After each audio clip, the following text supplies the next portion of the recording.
फरांडे बाबा आणि बाळू मामांच्या भाकणुकीला मानणारा एक वर्ग आहे. म्हटलं जातं त्यांची भविष्यवाणी खरी ठरते. हत्या, युद्ध, सत्तापालट, राजकीय उलथापालट, आतापर्यंतच्या भविष्यवाणीत काय काय घडलं. राजकारणात उलथापालट, सत्तापालट, फरांडे बाबांची 2025 ची भाकणूक.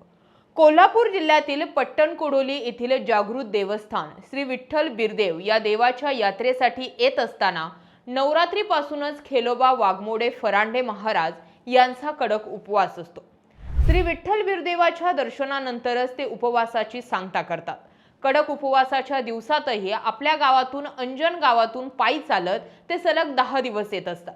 देव आणि भक्त यांच्यातील निश्चित भक्तीचे हे प्रतीक मानलं जातं.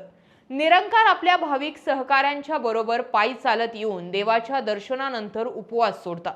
उपवास धरणे आणि काही दिवसांनंतर सोडणे ही एक खडतर तपश्चर्याच असते. फरांडे महाराजांची भाकणूक पर्जन्य, मेघराजाचे प्रमाण, गैरहंगामी बरसेल, धारण 2, 2.25, 3 असेच वाढत जाऊन महागाईचा प्रचंड आगडोंब उसळेल, राजनीती राजकारणात गोंधळ होऊन प्रचंड उलथापालथ होईल, भूमाता देशात नदीजोड प्रकल्प उदयास येतील, पूर्वोत्तर राज्यातही समान नागरी कायद्याकडे वाटचाल होईल, बळीराजाच या देशाचा खरा राजा होईल, सीमावाद सीमेवरून अनेक देशात आपापसात युद्धजन्य परिस्थिती निर्माण होईल, महासत्ता भारत महासत्तेच्या दिशेने जाऊन जागतिक नेतृत्वात वेग घेईल, हितसंबंध बहीण भावांमध्ये मालमत्तेवरून तंटे होतील, कांबळ देव मेंढका होऊन डोळ्यानं पाहून निष्ठावंत सेवक व मेंढी माऊलींचा रक्षक बनेल. विशेषतः या भाकणुकीकडे राजकारणात घडलेल्या घटनांवरून पाहायचं जर ठरलं तर राजकारणातील फरांडे बाबांची भाकणूक ही खरी ठरलेली दिसते.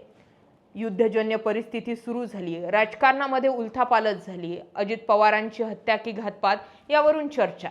आता आदमापूर येथील बाळूमामा भंडारा उत्सवानिमित्त आयोजित भाकणुकीच्या कार्यक्रमात कृष्णात डोने महाराज वाघापूरकर यांनी विविध क्षेत्रांबाबत भविष्यवाणी केली आहे.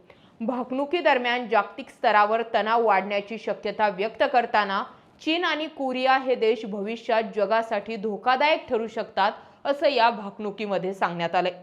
भारत पाकिस्तानमध्ये मोठं युद्ध होण्याची परिस्थिती निर्माण होऊ शकते. तसेच तिसऱ्या महायुद्धाचा भडका उडण्याची शक्यता वर्तवण्यात आली आहे. भारतीय सैनिक सीमेवर शौर्यानं लढतील आणि पाकिस्तानचा काही भाग भारताच्या ताब्यात येईल असंही भाकीत यावेळी करण्यात आले. याशिवाय रेल्वे, मोटार आणि विमान अपघातांच्या घटनाही वाढू शकतात असं सांगितलं गेलंय. राजकारणातही मोठी उलथापालथ होण्याचा अंदाज या भाकणुकीमध्ये व्यक्त करण्यात आलाय. मोठे पक्ष सत्तेपासून दूर राहतील तर लहान पक्षांची भूमिका महत्त्वाची ठरेल. काही राजकीय नेते मोठ्या घोटाळ्यांमध्ये अडकून तुरुंगात जाण्याची शक्यता व्यक्त करण्यात आली आहे. देशात मोठ्या चळवळी उभ्या राहतील आणि नव्या कायद्यांची अंमलबजावणी होत राहील. समान नागरी कायदा लागू होण्याबाबतही संकेत देण्यात आलेत. दरम्यान आर्थिक परिस्थितीबाबत सुद्धा बोलताना या भाकणुकीमध्ये महागाई वाढून जनतेला मोठा त्रास सहन करावा लागू शकतो असं सांगण्यात आलंय.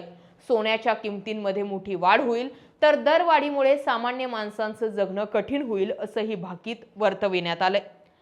हवामान बदलाबाबत सुद्धा या भाकणुकीमध्ये चिंता व्यक्त करण्यात आली आहे. ऋतूंचे चक्र हे विस्कळीत होईल, अवकाळी पावसांचे प्रमाण वाढेल, तसेच काही भागामध्ये दुष्काळाची परिस्थिती निर्माण होईल. नद्या, तलाव आणि जलाशय आटण्याची शक्यता सुद्धा या भाकणुकीमध्ये वर्तविण्यात आली आहे. नद्यांना जोडण्याच्या प्रकल्पांना गती मिळेल तर कर्नाटकातील एखाद्या जलाशयाला तडा जाऊन नुकसान होऊ शकतं असंही या भाकणुकीमध्ये सांगण्यात आलंय.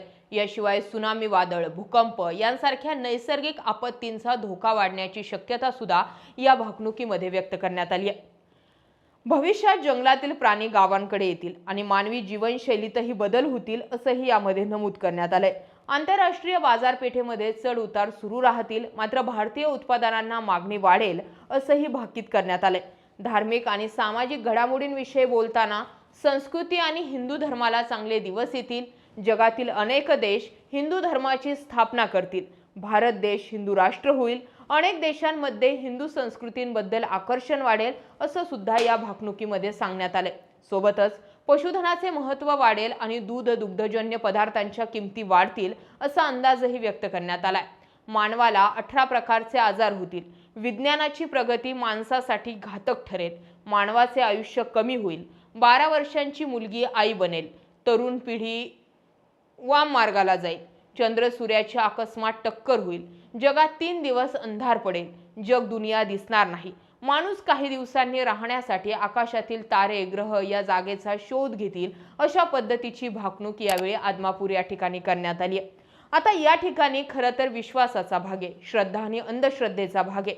मात्र फरांडे बाबांनी जी भविष्यवाणी 2025 साली केली होती ती भविष्यवाणी खरी ठरताना दिसते. राजकारणामध्ये उलथापालट घडून आली. अजित पवारांचं अकस्मात निधन झालं. शिंदे पवार एकमेकांना भिडले. राज्याच्या नाही तर केंद्राच्याही राजकारणामध्ये मोठ्या उलथापालथी पाहायला मिळाल्या. युद्धजन्य परिस्थिती तयार झाली आणि आताही ज्या पद्धतीने आदमापूर येथून भविष्यवाणी किंवा भाकणूक करण्यात आली आहे त्यामध्ये सुद्धा हेच सांगण्यात आलंय की राजकीय उलथापालथी अटळ आहे. एखाद्या महत्त्वाच्या नेत्याचा घातपात राजकारणामध्ये घडलेला दिसून येऊ शकतो, हत्या होऊ शकते, सत्तापालट होऊ शकतो, हिंदू धर्म वरती जाऊ शकतो. या सगळ्या गोष्टींमध्ये आता हा सगळ्यांचा विश्वासाचा भाग आहे.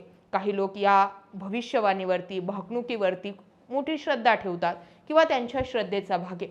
तुम्हाला काय वाटतंय? फरांडे बाबांनी 2025 साली केलेली भाकणूक खरी होताना दिसले. आता आदमापूर येथून झालेली भाकणूक आहे. तुम्हाला या भाकणुकीविषयी काही अनुभव आहे का? आमच्यासोबत शेअर करा, कमेंट करा. व्हिडिओ जास्तीत जास्त लोकांपर्यंत जरूर शेअर करा. जय महाराष्ट्र.